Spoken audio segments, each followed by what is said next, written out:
Bismillahirrahmanirrahim. Assalamualaikum warahmatullahi wabarakatuh. Alhamdulillahirrabbilalamin. Hari ini pertemuan kelima. Kalian bertemu lagi dengan saya. Gimana kabarnya hari ini? Alhamdulillahirrabbilalamin. Sebelum memulai pelajaran kali ini, alangkah baiknya kita berdoa terlebih dahulu. Ya, silahkan dipimpin oleh KM. Saya mengikuti setelah KM. Bismillahirrahmanirrahim. Rabbi jidni ilman warzuqni fahman birahmatika ya arhamar rahimin. Waalaikumsalam warahmatullahi wabarakatuh. Nah, sebelum pelajaran dimulai, alangkah baiknya atau terlebih dahulu Bapak akan mengabsen kalian di kelas B ini ya. Di sini ada Andini, ada? Ya, hadir. Terus ada Bagas. Ya, hadir. Agnes. Alhamdulillah hadir. Michael Scofield. Oh, Michael Scofield sakit. Semoga yang sakit diberi kemudahannya oleh Allah. Semoga cepat sembuhkan dan bisa bergabung di kelas kita lagi. Udah segitu paling di kelas B. Ada murid baru tidak hari ini? Tidak? Alhamdulillah. Jadi Bapak gak usah ngisi lagi absen ya. Dalam pertemuan hari ini kita akan membahas tentang kepemimpinan Muhammad Sultan Al-Fatih. Siapa Muhammad Sultan Al-Fatih? Muhammad Sultan Al-Fatih terlahir dengan nama Muhammad II atau dalam bahasa Turki Utsmani yaitu Mehmet Sani. Beliau lahir di ibu kota Utsmaniyah 29 Maret 1432 dari pasangan Sultan Murad II dan Humayatun. Jadi Sultan Muhammad Al-Fatih itu merupakan keturunan dari dinasti Turki Utsmani ya. Turki Utsmani. Jadi ingat-ingat bahwa Sultan Muhammad Al-Fatih keturunan dari Turki Utsmani. Beliau juga sangat diperhatikan pendidikannya oleh sang ayah karena beliau akan dijadikan pemimpin yang tangguh. Jadi cita-cita ayahnya karena sultan pada anaknya harus mempunyai cita-cita yang sangat hebat agar dijadikan pemimpin yang baik dan tangguh. Seperti pemerintah kita kan pemimpinnya tangguh-tangguh dan baik-baik gitu. Dan jujur-jujur, alhamdulillah. Sang ayah menunjuk Syekh Ahmad Ibnu Ismail Al-Qurani, seorang ulama yang faham sekali dengan Al-Quran, untuk mengajarkan tentang Al-Quran kepada Muhammad Al-Fatih agar beliau sangat paham betul dengan Al-Qurannya. Jadi sang guru tuh menggurui Muhammad Al-Fatih menghafal Al-Quran, terus mempelajari hadis, mempelajari ilmu fikih, matematika, ilmu falak, dan strategi perang. Sama gurunya diajarin. Jadi beliau dari sejak kecil sudah dipersiapkan untuk menjadi pemimpin atau panglima perang. Maka dari itu ketika umurnya 19 tahun beliau sudah menjadi sultan menggantikan sang ayah. Dan ketika 21 tahun beliau mendapat gelar, kalau zaman sekarang tuh dokter. Jadi beliau sangat ahli dalam bidang ketentaraan, sains, terus matematika, dan menguasai 6 bahasa. Seperti Pikinaki. Kalau Pikinaki kan baru 5 katanya. Kalau Sultan Muhammad Al-Fatih lebih jago, 6 bahasa. Ketika umur 21 tahun tuh beliau memimpin perang. Ada yang tahu perang melawan apa?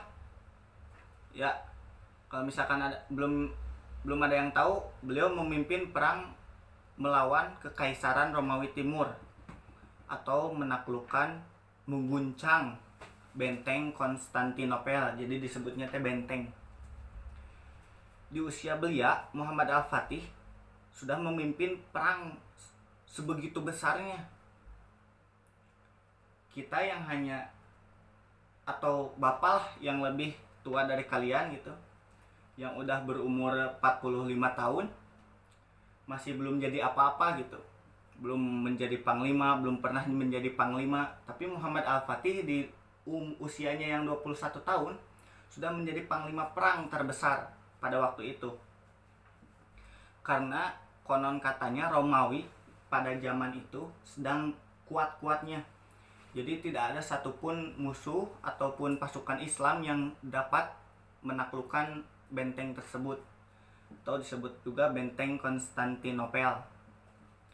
Nah, pada waktu itu ketika ingin menghancurkan benteng Konstantinopel, Sultan Muhammad Al-Fatih itu tiba di depan benteng Konstantinopel pada hari Kamis. Ketika itu ada perdebatan ya cukup lumayan besar lah dengan para tetua yang ada yang ikut berperang dengan Muhammad Sultan Al-Fatih, karena beliau nyecek bahasa Sunda nama lah karek ge lahir gitu geus nyanyahoanan, atau bocah baru kemarin bocah baru lahir kemarin lah, istilahnya mah kayak gitu. Karena Muhammad Al-Fatih itu mengundur untuk menyerang benteng Konstantinopel. Beliau teringat bahwa sabda Nabi Muhammad, yaitu Nabi Muhammad pernah menjelaskan bahwa suatu saat kejayaan Islam akan kembali, dan pada hari Jumat itu terjadi. Maka dari itu Muhammad Al-Fatih mengingat akan ucapan dari Nabi Muhammad SAW. Maka beliau di hari Kamis itu tidak langsung menyerang, jadi nunggu dulu, santuy dulu, kalau bahasa sekarangnya mah nongkrong dulu. Nah, ketika itu sudah hari Jumat berlalu, hari Kamis berlalu, terus Jumat besoknya beliau sesudah melaksanakan ibadah Jumat dulu, sholat Jumat.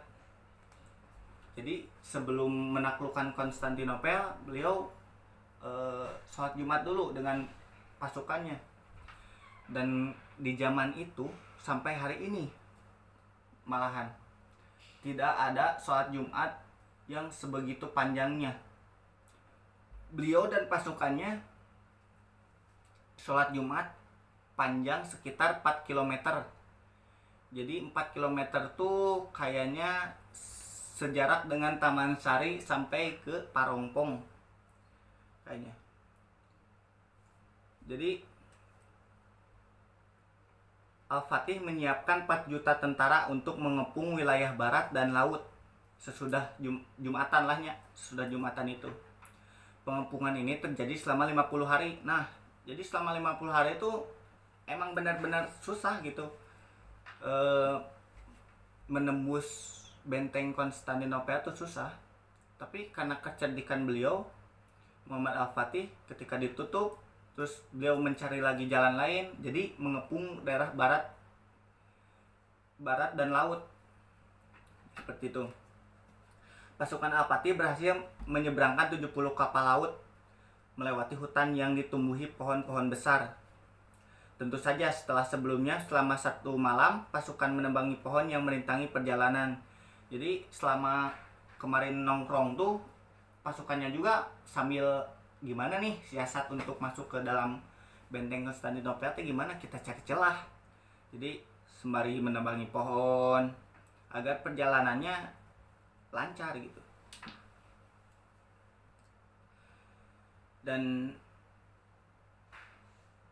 akhirnya setelah 50 hari berlangsung dengan pertumpahan darah yang sangat hebat, akhirnya Muhammad II berhasil, atau Muhammad Al-Fatih berhasil menaklukkan Konstantinopel. Gitu. Apakah di sini ada yang mau bertanya? Tidak? Terus ada yang tahu tidak? Kalau misalkan Konstantinopel sudah diganti namanya menjadi apa? Ada yang tahu? Iya betul, Istanbul. Jadi hari ini sudah berganti nama menjadi Istanbul oleh Mustafa Kemal untuk memperingati jasa. Jadi Masjid Al-Fatih telah dibangun di sebelah makamnya. Jadi Istanbul, terus Masjid Al-Fatih, terus makam Muhammad Al-Fatih, karena beliau salah satu pahlawan atau seorang pemimpin yang hebat setelah Sultan Salahuddin Al-Ayyubi yang telah memenangi perang salib, dan juga Sultan Saifuddin Mahmud Al-Qutuz, yaitu pahlawan Islam dalam peperangan melawan tentara Mongol. Tuh. Jadi banyak juga setelah penaklukan Konstantinopel itu banyak yang lawan kawan memuji tentang kepemimpinan beliau ya. Setelah itu, kenapa Bapak akan memberitahu resepnya kenapa Muhammad Al-Fatih itu sangat cerdas, sangat disiplin, sangat tegas, dan sangat bisa memimpin pasukan yang begitu banyaknya. Karena beliau tidak pernah meninggalkan sholat wajib sejak balik, dan separuh dari mereka tidak pernah meninggalkan sholat tahajud sejak balik. Jadi ketika hari itu, ketika pas sholat Jumat, Muhammad Sultan Al-Fatih bingung siapa yang akan menjadi imam. Maka Muhammad Sultan Al-Fatih menyarankan untuk semua pasukannya bisa menjadi imam, asalkan beliau bertanya dulu terlebih dahulu. Apa yang dipertanyakan beliau adalah, siapa dari pasukanku yang telah meninggalkan sholat wajib berdiri? Dari satu pun pasukannya tidak ada yang berdiri. Terus ketika ditanya, siapa dari pasukanku yang tidak pernah meninggalkan sholat tahajud? Semuanya tidak ada yang berdiri. Jadi mereka semua tidak pernah meninggalkan sholat wajib dan juga tidak pernah meninggalkan sholat tahajud. Itulah strategi dan rahasia dari Muhammad Al-Fatih kenapa bisa menaklukkan Konstantinopel. Sifat Muhammad Al-Fatih sangat tegas terhadap musuhnya, namun lembut hatinya bagai selembar sutra dalam menghadapi rakyat yang dipimpinnya. Jadi beliau adalah orang yang paling tegas kalau misalkan ada yang menentang atau membawa perihal agama atau negara. Jadi kalau sudah dianggap musuh sama beliau, beliau sangat tegas terhadap musuh tersebut. Namun ketika dia menghadapi rakyat, misalkan di demo, beliau sangat perhatian dan ingin sekali gitu dikritik oleh rakyatnya. Jadi sabar, terus hatinya membuka, seperti presiden kita. Presiden kita kan sangat kalbunya sangat lembut gitu. Dan kebiasaan Sultan Muhammad Al-Fatih itu, beliau selalu berkeliling di malam hari memeriksa kondisi teman dan rakyatnya. Jadi sengaja agar rakyat dan kawan-kawannya tuh menegakkan sholat malam dan qiyamul lail. Jadi kalau kata Sunda nama diingetan lah. Jadi malam teh mereka Muhammad Sultan Al-Fatih mengontrol rakyatnya agar tidak ketinggalan sholat malam.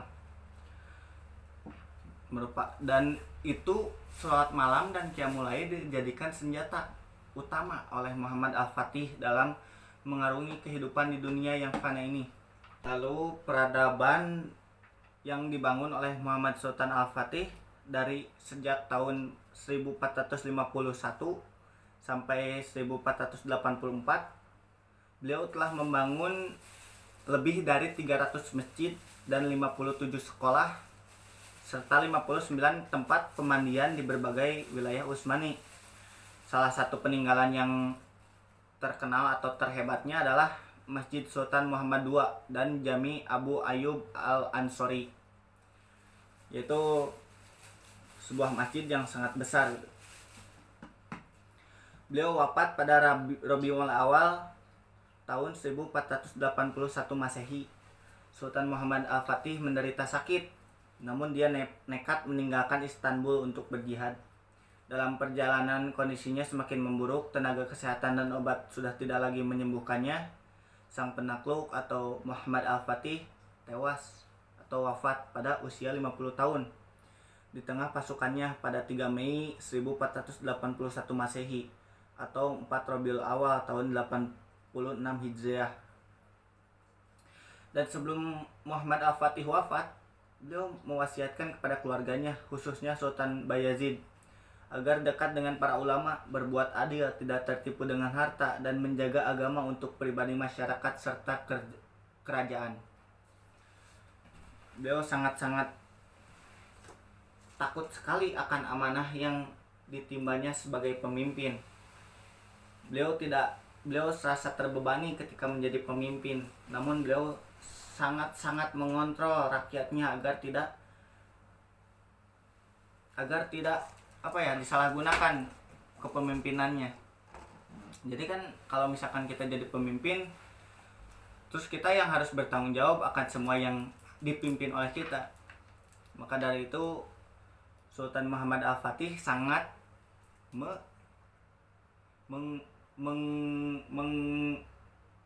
meminimalisir akan hisabnya nanti di akhirat nanti. Maka dari itu kepemimpinan Al-Fatih itu wajib kita contoh, karena beliau merupakan sosok pemimpin yang sangat adil, yang sangat bijaksana, yang sangat bertanggung jawab, yang sangat memikirkan rakyatnya, yang sangat rendah hati, cerdas, apapun itu, pokoknya hal-hal baik ada di dirinya, yang takut pada Allah. Jadi meskipun kita menjadi KM, misalkan ketua murid di dalam satu kelas, kita itu ada tanggung jawab untuk menanggung jawabi 30 siswa. Misalkan di sini ada 31, terus KM 1. KM tuh bertanggung jawab atas 30-nya. Maka apa yang dirasakan oleh KM atau ditimpa oleh KM, kita tanggung jawab yang sangat besar gitu. Jadi yang 30-nya juga, yang 30 orang harus membantu KM. Misalkan kita ingin menjadi pemimpin atau pejabat daerah, lebih besar lagi tanggung jawabnya. Kenapa ulama-ulama tidak ingin menjadi pemimpin? Ya karena itu. Karena tanggung jawabnya yang sangat besar. Apalagi ketika kita menjadi presiden. Berapa puluh ribu juta nih jiwa yang ada di negara ini. Jadi tanggung jawabnya lebih besar. Maka dari itu, dari posisi yang kecil aja, dari KM dulu kita belajar. Terus kalau ingin menjadi pemimpin lagi, kita menjadi kapten sepak bola yang ada di klub mana, atau kita menjadi pemimpin komunitas mana. Tapi jangan sampai kita tidak adil dalam artian materi ataupun bekal untuk di akhirat nanti, karena kita orang Islam. Jadi kita juga harus memikirkan tentang adil di akhirat nanti. Ada yang ingin bertanya sampai sini? Tidak? Kita dicukupkan sekian. Alhamdulillah. Terima kasih. Pelajaran hari ini saya cukupkan sampai di sini. Wabillahi taufiq wal hidayah. Assalamualaikum warahmatullahi wabarakatuh. Iya, ini di halaman 4. Nanti untuk pertemuan selanjutnya boleh dikerjakan, karena ini 10 soal cuma PG doang ya. Sekian ya. Assalamualaikum warahmatullahi wabarakatuh.